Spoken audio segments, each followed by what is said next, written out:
அனைவருக்கும் வணக்கம். தொடர்ந்து ஆதரவளித்து வர அனைத்து அன்பு உள்ளங்களுக்கும் மிக்க நன்றி.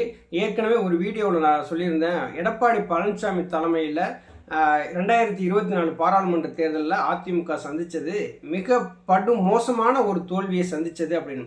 இது நடந்த உண்மை, இதை யாரும் மறுக்கவே முடியாது.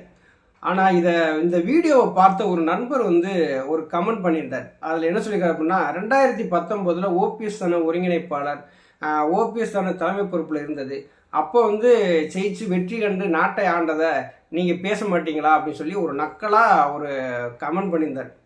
அதாவது என்ன சொல்ல வர்றாரு அப்படின்னா, ஓபிஎஸ் 2019 அவர் தானே ஒருங்கிணைப்பாக இருந்தார், அவர் தலைமையின் கீழே தானே தோற்று போச்சு அதிமுக அப்படின்னு சொல்ல வர்றாரு. அவருக்கான பதிலை நம்ம கொடுத்தாகணும்.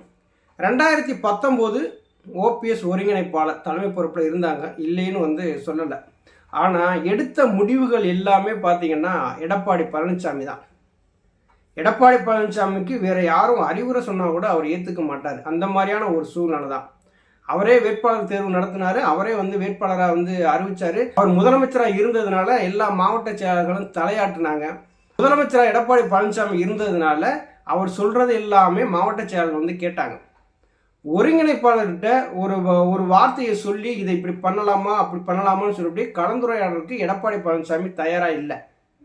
ஐயா ஓபிஎஸ் அவர்கள் என்ன நினைச்சாங்கன்னா, கட்சி இணைந்த உடனே இந்த கட்சி மீண்டும் ஒரு பிளவை சந்திக்க கூடாது அப்படின்னு சொல்லிட்டு கட்சியின் நலனுக்காக அவர் தன்னையே அர்ப்பணிச்சுக்கிட்டவர் தான் ஓபிஎஸ். ஐயா ஓபிஎஸ் அவர்கள் ஒரு பிரச்சாரத்துக்கு போகணும் அப்படின்னா, ஐயா ஓபிஎஸ் அவர்கள் பிரச்சாரத்துக்கு போகவே விடுறது கிடையாது. அவரை நீங்கள் தேனியோடவே நின்றுங்க, இந்த பக்கம் வராதிங்க அப்படின்னு தன்னை ஒரு ஆளுமையாக நிலைநிறுத்தணும் அப்படிங்கிறதுக்காக அன்னைக்கே ஐயா ஓபிஎஸ் அவர்கள் புறக்கணிக்க ஆரம்பித்தவர் தான். இது நடந்த உண்மைகளை உங்கள்கிட்ட நான் சொல்கிறேன், ஏற்றுக்கிறாதோ உங்களுடைய விருப்பம். அப்போ 38 தொகுதி, தமிழ்நாட்டில் 38 தொகுதியில் அதிமுக தோல்வி சந்திக்குது. ஐயா ஓபிஎஸ் அவர்கள் எடப்பாடி பழனிசாமி எந்த இடத்துலையும் பிரச்சாரத்துக்கு அனுமதிக்கவே இல்லை. ஏன்னா முதலமைச்சராக இருக்கிறாரு, அவர் சொல்படி தான் கேட்கணும்னு சொல்லிட்டு எல்லா மாவட்ட செயலர்களும் அன்னைக்கே எடப்பாடி பழனிசாமிக்கு கூஜா தூக்க ஆரம்பிச்சிட்டாங்க. ஐயா ஓபிஎஸ் அவர்கள் முழுக்க தேனியை கவனம் செலுத்தினாங்க. அந்த ஒரு தொகுதியாவது அதிமுகவுக்கு நம்ம கொண்டு போய் சேர்க்கணும் அப்படின்னு சொல்லி ஐயா ஓபிஎஸ் அவர்கள் தேனி தொகுதியை வெற்றி பெற வச்சாங்க. இந்தியாவில் அதிமுகவை 3வது பெரிய இயக்கமாக மாற்றி காட்டின புரட்சி தலைவி அம்மா அவர்களுடைய வாரிசு இல்லையா, ஒரு தொகுதியை ஜெயிக்க வச்சு இங்கேருந்து பாராளுமன்றத்துக்கு அனுப்புனாங்க. ஆனால் எடப்பாடி பழனிசாமி என்ன பண்ணாரு, எல்லாமே சுற்றிட்டு வந்தார்.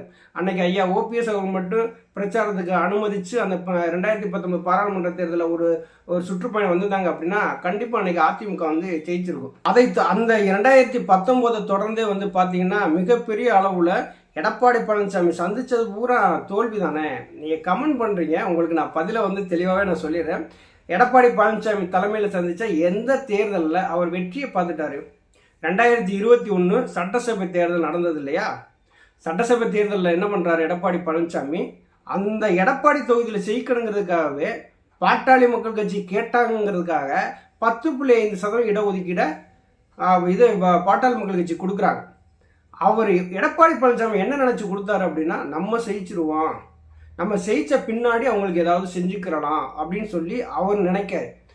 அன்னைக்கு ஐயா ஓபிஎஸ் அவர்கள் எடுத்து சொல்கிறாங்க, இது நீதிமன்றம் போனாலும் இந்த இடஒதுக்கீடு நிற்காது, சாதி வாரியாக கணக்கெடுப்பு நடத்தினா மட்டும்தான் இந்த இடஒதுக்கீடு செல்லுபடியாகும், நீதிமன்றத்தில் எப்படியும் தள்ளுபடியாயிரும் அப்படின்னு சொன்னாங்க.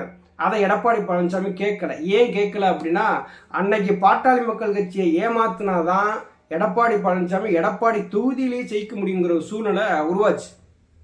ஓபிஎஸ் சொல்வதை நம்ம கேட்டோம்னா ஓபிஎஸ் நமக்கு ஒரு போட்டியாளராக வந்துருவாருங்கிறதுக்காக நான் முதலமைச்சர் எல்லாமே நான் பார்த்துக்கிறேன் அப்படின்னு சொல்லி எடப்பாடி பழனிசாமி நினைச்சாரு, ஆட்சியை இழந்தார். ஐயா ஓபிஎஸ் அவர்கள் சொல்றதை கேட்டு இருந்தா 2021 அம்மானுடைய ஆட்சி அமைஞ்சிருக்கும். இதுதான் இங்க நடந்தது. 2021 சட்டசபை தேர்தலையுமே ஐயா ஓபிஎஸ் அவர்களை எந்த இடத்துலையும் பிரச்சாரம் பண்ணுறதுக்கே அனுமதிக்காத நபர் தான் எடப்பாடி பழனிசாமி. எந்த இடத்துல போய் பிரச்சாரம் பண்ண போனாலும் ஒரு அவமானப்படுத்தப்பட்ட செயலாக தான் இங்கே பார்க்க முடிஞ்சது. நன்றி, வணக்கம்.